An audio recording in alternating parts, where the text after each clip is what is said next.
Hello दोस्तों, फिर से आपका एक बार स्वागत है स्पीक वेल के एक नए ग्रामर के अध्याय में। मैं आपका ट्रेनर नवीद और आज का हमारा टॉपिक है डायरेक्ट और इनडायरेक्ट स्पीच। डायरेक्ट स्पीच हम किसे कहते हैं?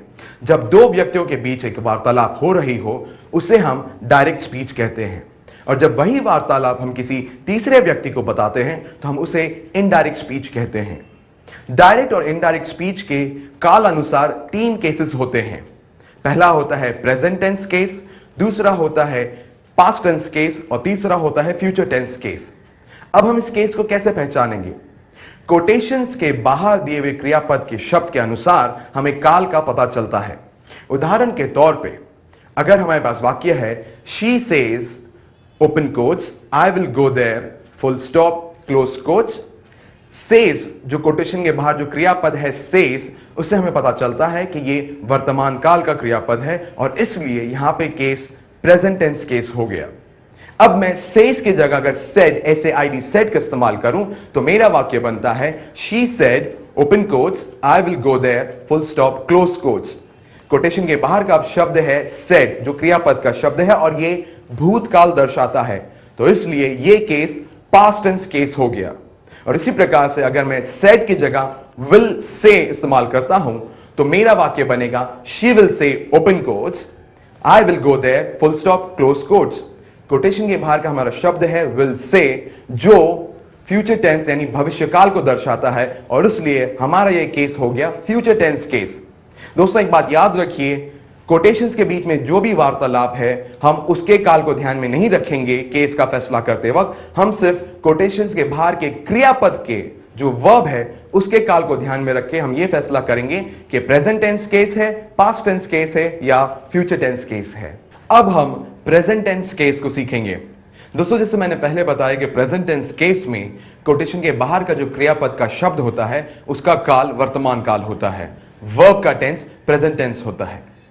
अब जब हम किसी प्रेजेंट टेंस केस के डायरेक्ट स्पीच को इनडायरेक्ट स्पीच में तब्दील करेंगे तब कोटेशंस के अंदर जो वार्तालाप है उसका काल, उसका टेंस बिल्कुल नहीं बदलेगा। उदाहरण के तौर पर हमारा वाक्य है she says open quotes I will go there full stop close quotes. जब मैं इसी को इनडायरेक्ट स्पीच में तब्दील करूंगा तो मैं इस वाक्य को लिखूंगा शी सेज दैट, यहां पे कोटेशंस चले जाएंगे, she says that, she I का बन जाएगा शी विल गो देयर और कोटेशंस हट जाएंगे, तो मेरा वाक्य बन गया she says that she will go there. तो आपने देखा दोस्तों डायरेक्ट स्पीच में जो वाक्य था she says I will go there, indirect speech में वो बन गया she says that she will go there. Quotations के अंदर के वार्तालाप का टेंस यहां पे सिंपल फ्यूचर टेंस था और इनडायरेक्ट स्पीच में भी सिंपल फ्यूचर टेंस ही है। इसी प्रकार से जब कोटेशंस के अंदर का काल, अंदर का टेंस अगर सिंपल पास्ट टेंस हुआ तो हमारा डायरेक्ट स्पीच का वाक्य बनेगा she says I went there. अब जब मैं इसी को इनडायरेक्ट स्पीच में तब्दील करूंगा तो वाक्य बनेगा she says that, she I का बन जाएगा she says that she went there. तो दोस्तों आपने देखा कि डायरेक्ट स्पीच का जो वाक्य था she says I went there, indirect speech में वो बन गया she says that she went there. Direct speech में कोटेशंस में जो वार्तालाप था आई वेंट देयर वो था सिंपल पास्ट टेंस, और जब हम इसे इनडायरेक्ट स्पीच में हमने तब्दील किया तब ये बन गया शी वेंट देयर। यहां पे टेंस बिल्कुल नहीं बदला। अब इसी प्रकार से अगर कोटेशंस के अंदर के वार्तालाप का टेंस प्रेजेंट कंटिन्यूअस टेंस हो तो क्या होगा? हमारा वाक्य बनेगा डायरेक्ट स्पीच में she says open quotes I am going there full stop close quotes. अब जब मैं इसी को इनडायरेक्ट स्पीच में तब्दील करूंगा तो वाक्य बनेगा she says that she is going there. तो आपने देखा कि मेरा डायरेक्ट स्पीच का वाक्य था she says I am going there, वो बन गया she says that she is going there. फिर से एक बार दोस्तों, कोटेशंस के बीच के वार्तालाप का जो टेंस था प्रेजेंट कंटिन्यूअस टेंस वो इनडायरेक्ट स्पीच में भी वही का वही था। कोटेशंस के बीच के वार्तालाप का टेंस प्रेजेंट टेंस केस में बिल्कुल नहीं बदलता है। अब हम सीखेंगे पास्ट टेंस का केस। दोस्तों पास्ट टेंस के केस में कोटेशंस के बीच का जो वार्तालाप है उसका टेंस जब हम उसे इनडायरेक्ट स्पीच में तब्दील करते हैं तब बदल जाता है। उदाहरण के तौर पे हमारे पास वाक्य है शी सेड, कोटेशंस में आई लाइक कॉफी। यहां पे कोटेशंस के बीच का टेंस है सिंपल प्रेजेंट टेंस। जब हम इसे इनडायरेक्ट स्पीच में तब्दील करेंगे तो ये बन जाएगा she said that she liked coffee. Direct speech का वाक्य है उसने कहा मुझे कॉफी पसंद है। और जब हमने इसे इनडायरेक्ट स्पीच बनाया तो वाक्य बन गया उसने कहा कि उसे कॉफी पसंद थी। आपने देखा कि कोटेशंस के बीच का टेंस डायरेक्ट स्पीच में था simple present tense, indirect speech में यह बन गया सिंपल पास्ट टेंस। दूसरा उदाहरण, यहां पे डायरेक्ट स्पीच में कोटेशंस के बीच का टेंस है प्रेजेंट कंटिन्यूअस टेंस। हमारा वाक्य होगा शी सेड, कोटेशंस में I am enjoying the movie. उसने कहा मैं मूवी एंजॉय कर रही हूं। जब हम इसी सेंटेंस को इनडायरेक्ट स्पीच में कन्वर्ट करेंगे, उसमें तब्दील करेंगे, तो यह वाक्य बनेगा she said that she was enjoying the movie. उसने कहा कि वो मूवी एंजॉय कर रही थी। दोस्तों यहां पे आपने देखा कि डायरेक्ट स्पीच में कोटेशंस के बीच का टेंस जो प्रेजेंट कंटिन्यूअस टेंस था, जब हमने इसे इनडायरेक्ट स्पीच में तब्दील किया तो यह बन गया पास्ट कंटिन्यूअस टेंस। अगला उदाहरण, डायरेक्ट स्पीच के सेंटेंस में कोटेशंस के बीच के वार्तालाप का टेंस जब प्रेजेंट परफेक्ट होता है तब कैसे हम तब्दील करेंगे इनडायरेक्ट स्पीच में। हमारा वाक्य है शी सेड, कोटेशंस में I have done my work. उसने कहा मैं अपना काम कर चुकी हूं। जब इसी वाक्य को हम इनडायरेक्ट स्पीच में तब्दील करेंगे तो हमारा वाक्य बनेगा she said that she had done her work. उसने कहा कि वो अपना काम कर चुकी थी। तो इसी प्रकार से जब कोटेशंस के बीच का टेंस प्रेजेंट परफेक्ट था और जब हमने उसे इनडायरेक्ट स्पीच में तब्दील किया तो वो पास्ट परफेक्ट बन गया। अगला उदाहरण, जब डायरेक्ट स्पीच के सेंटेंस में कोटेशंस के बीच का टेंस हो प्रेजेंट परफेक्ट कंटिन्यूअस टेंस, हमारा वाक्य होगा शी सेड, कोटेशंस में I have been working too hard. यानी कि उसने कहा मैं बहुत ज्यादा मेहनत कर रही हूं। जब हम इसी सेंटेंस को इनडायरेक्ट स्पीच में कन्वर्ट करेंगे तो हमारा सेंटेंस बनेगा she said that she had been working too hard. Hindi में उसने कहा कि वो बहुत ज्यादा मेहनत कर रही थी। तो आपने देखा कि कैसे डायरेक्ट स्पीच में कोटेशन का टेंस जो प्रेजेंट परफेक्ट कंटिन्यूअस टेंस था वो इनडायरेक्ट में पास्ट परफेक्ट कंटिन्यूअस टेंस बन गया।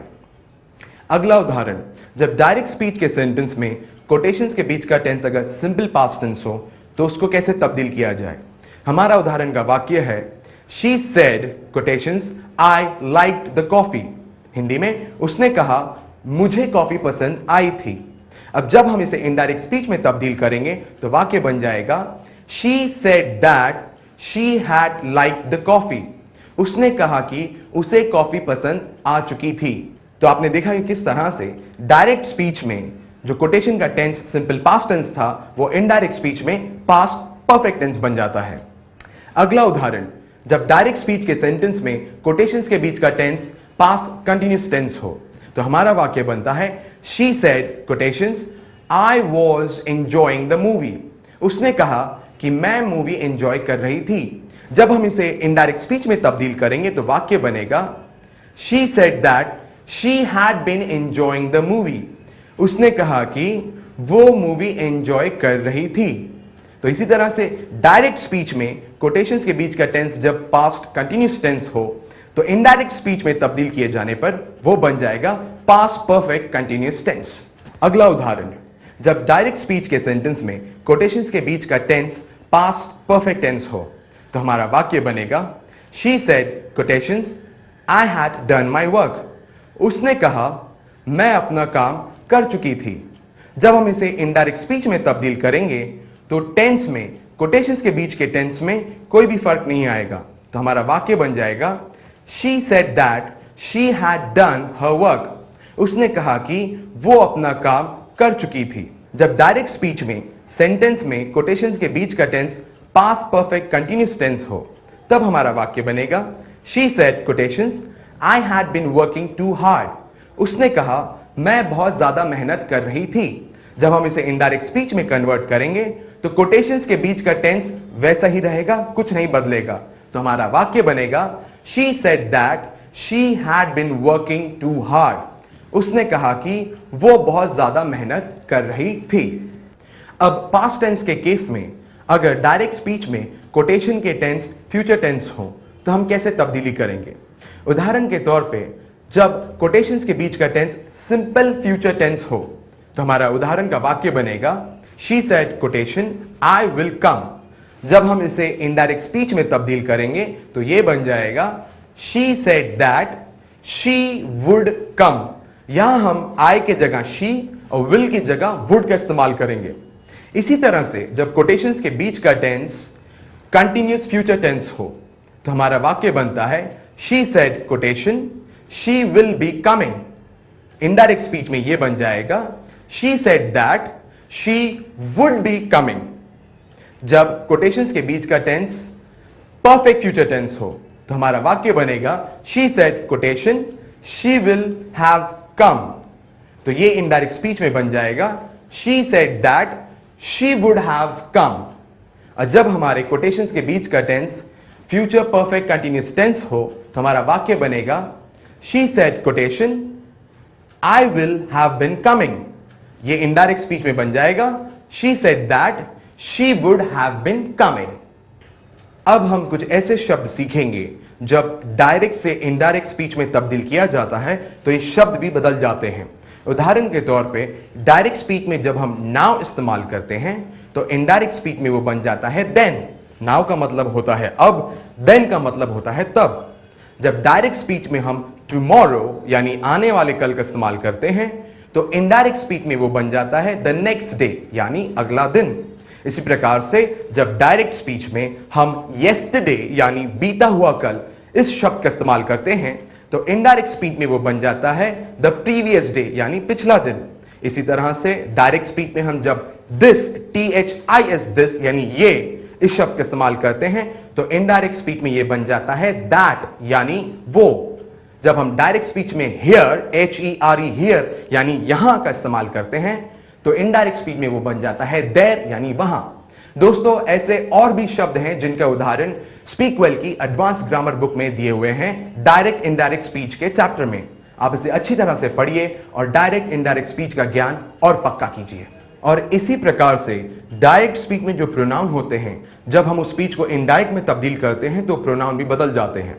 जैसे कि अगर डायरेक्ट स्पीच में फर्स्ट पर्सन प्रोनाउन है जैसे आई यानी मैं, वी यानी हम, तो इनडायरेक्ट स्पीच में वो थर्ड पर्सन प्रोनाउन यानी ही, शी या दे, वो और वे में तब्दील हो जाते हैं। इसी तरह से जो सेकंड पर्सन प्रोनाउन है डायरेक्ट स्पीच में यू, वो इनडायरेक्ट स्पीच में फर्स्ट पर्सन प्रोनाउन यानी आई या वी में तब्दील हो जाता है।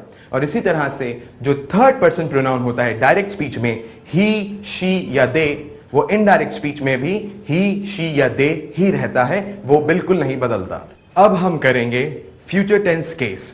जैसे मैंने पहले कहा था जब भी डायरेक्ट स्पीच में कोटेशंस के बाहर जो वर्ब का वर्ड है, क्रियापद का शब्द है, उसका अगर भविष्य काल होगा तब हम कहेंगे कि ये फ्यूचर टेंस केस है। उदाहरण के तौर पे मेरे पास वाक्य है she will say quotation I will go there.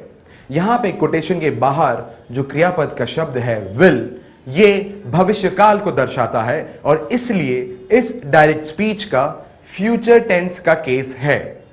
हमारा जो वाक्य है she will say quotation I will go there, जब हम इसे इनडायरेक्ट स्पीच में तब्दील करेंगे तो ये बन जाएगा she will say that she will go there. हमने देखा कि डायरेक्ट स्पीच में जो कोटेशन के बीच का टेंस था सिंपल फ्यूचर टेंस, वो इनडायरेक्ट स्पीच में भी वैसा ही रहा। दूसरा उदाहरण she will say quotation I am the best, जब हम इसे इनडायरेक्ट स्पीच में तब्दील करेंगे तो ये हो जाएगा she will say that she is the best. यहां पे भी आपने देखा कि कोटेशन के बीच का टेंस सिंपल प्रेजेंट टेंस था, जब हमने इसे इनडायरेक्ट स्पीच में तब्दील किया तब भी सिंपल प्रेजेंट टेंस रहा। तो इसी प्रकार से दोस्तों फ्यूचर टेंस केस में कोटेशन के बीच में वार्तालाप का टेंस अगर फ्यूचर टेंस हो या प्रेजेंट टेंस हो तो इनडायरेक्ट स्पीच में तब्दील करने के बाद भी वो फ्यूचर टेंस या प्रेजेंट टेंस ही रहेगा।